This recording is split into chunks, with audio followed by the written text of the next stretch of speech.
Okay, so next, everyone dreads the cranial nerves because they're so hard, there's so many of them, and they're so hard to remember what exactly each one does and where it's located. And I'm not gonna lie, cranial nerves are hard to remember, and a lot of times people use mnemonics, and I'm not a huge fan of those because it typically erases your ability to actually understand what they do, and you're just trying to remember the names of things. So what I typically like to do is I prioritize a way to learn it by actually remembering the function of the nerve itself instead of just knowing the name of it. So for example, we know that cranial nerve number 1 is olfactory. Well, if you don't know what olfactory means, then you don't know the function.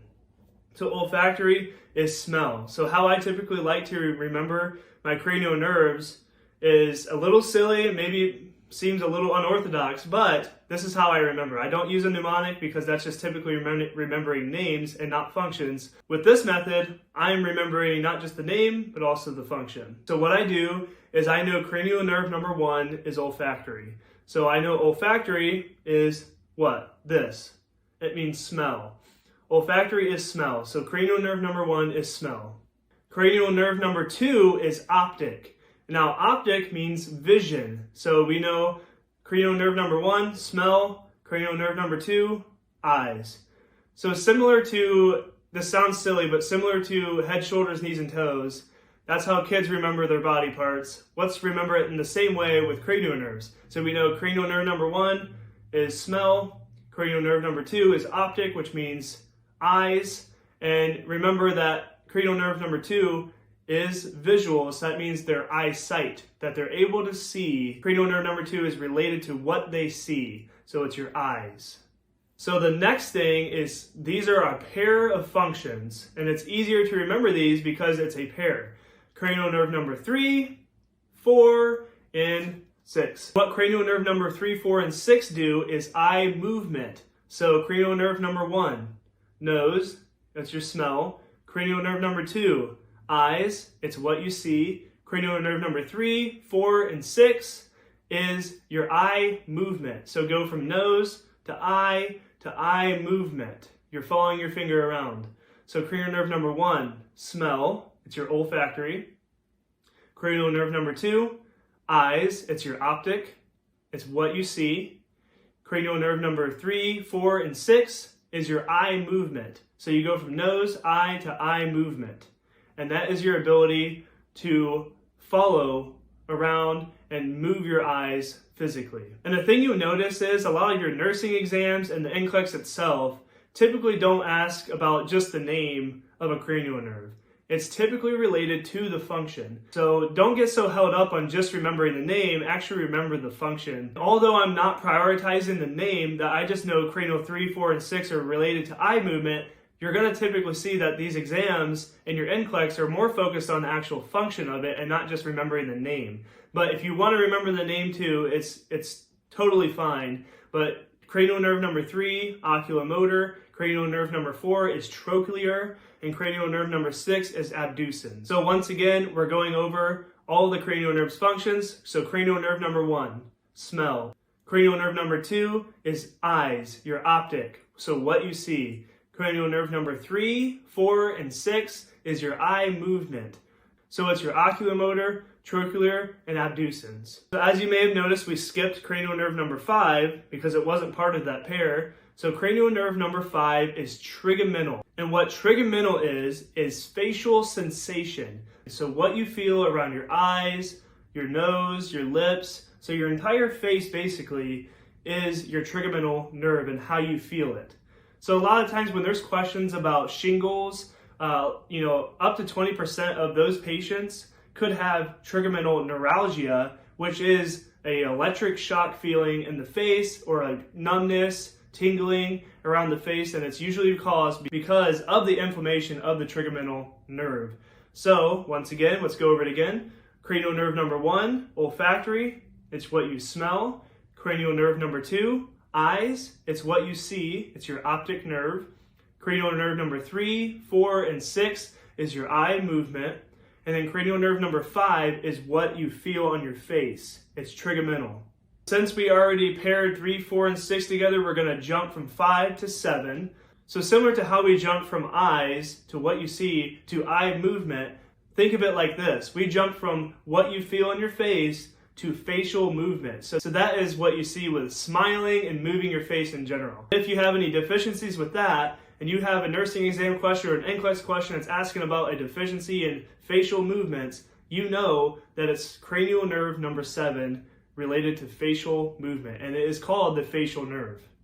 Okay, once again, let's review. Cranial nerve number 1, it's olfactory, it's what you smell. Cranial nerve number 2, it's optic, it's what you see. Cranial nerve number 3, 4, and 6 is eye movement. Cranial nerve number 5 is trigeminal, it's what you feel on your face. And cranial nerve number 7 is facial movement related to smiling and other facial movements. Next, we're jumping to cranial nerve number 8. So cranial nerve number 8 is your ears. It's what you hear. And it's called the vestibulocochlear nerve. We jump from nose, eyes, eye movement, your face and facial movement, and now we jump to your ears. So what you hear. The next thing is we are pairing another set of cranial nerves, number 9 and 10. So number 9 is called glossopharyngeal. It is your swallowing function. So when you hear glossopharyngeal, of course you think of your pharynx. So that is the function of your pharynx to be able to travel food down into your esophagus safely. So it is your swallowing function. And then cranial nerve number 10, same thing, but it's called your vagus nerve, and it's directly related to your ability to swallow. So when you have a nursing exam question or an NCLEX question that is asking about your swallowing ability, or if there is a deficiency in the swallowing ability, and they ask you which cranial nerve is related to that, you will have it narrowed down between cranial nerve number 9 and cranial nerve number 10. Now this is very detailed, and you most likely won't get a question about it, but if there is one between 9 and 10, you can just remember that cranial nerve number 9 more likely deals with the gag reflex and the actual mucosa of the pharynx, and cranial nerve number 10 deals with the musculature of the pharynx and the actual muscular function and the mobility of food down the pharynx. Now we only have 2 more. It is cranial nerve number 11 and cranial nerve number 12. So cranial nerve number 11 is your accessory nerve. And that has to do with any shoulder shrugging or head rotation. Without the cranial nerve number 11, you would not be able to do those. So if you do the mind puzzle, again, you know cranial nerve number 1 is your nose, cranial nerve number 2 is your optic, what you see, cranial nerve number 3, 4, and 6 is your eye movement, cranial nerve number 5 is your facial sensation, cranial nerve number 7 is your facial movement, cranial nerve number 8 is your ear, what you hear. Cranial nerve number 9 and 10 is your swallow. Cranial nerve number 11 is your accessory, so your shoulder shrugs and your back and forth.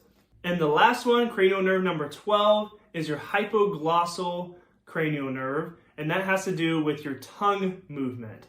Now, a lot of people will get this mixed up with NCLEX questions or nursing exam questions where they specifically ask about the swallowing function. Yes, your tongue does have an influence on your ability to swallow, but that is a trick question where they try to get you a lot of the times. Whereas if they're not asking specifically about the tongue function, it is not related to hypoglossal. It's not cranial nerve number 12.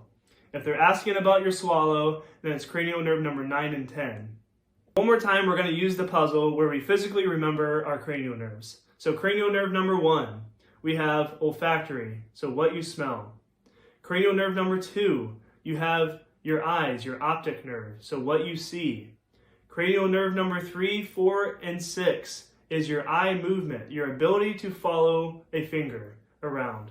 Cranial nerve number 5 is your facial sensation, your trigeminal, and it's related to shingles if you have trigeminal neuralgia. Cranial nerve number 7, you have facial movement, your ability to smile. Cranial nerve number 8, you have your ears, so what you hear. Cranial nerve number 9 and 10, your ability to swallow. Cranial nerve number 11 is your accessory, shrugging your shoulders and looking back and forth. And cranial nerve number 12 is your ability to move your tongue. It is tongue movement.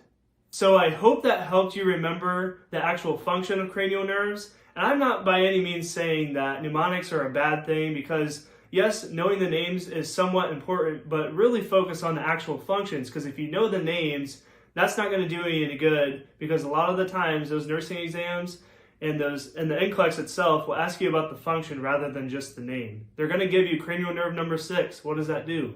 Cranial nerve number 9. What does that do? A lot of the times, of course, knowing the terminology in general for nursing school is important, but don't forget to really understand the actual function of each cranial nerve.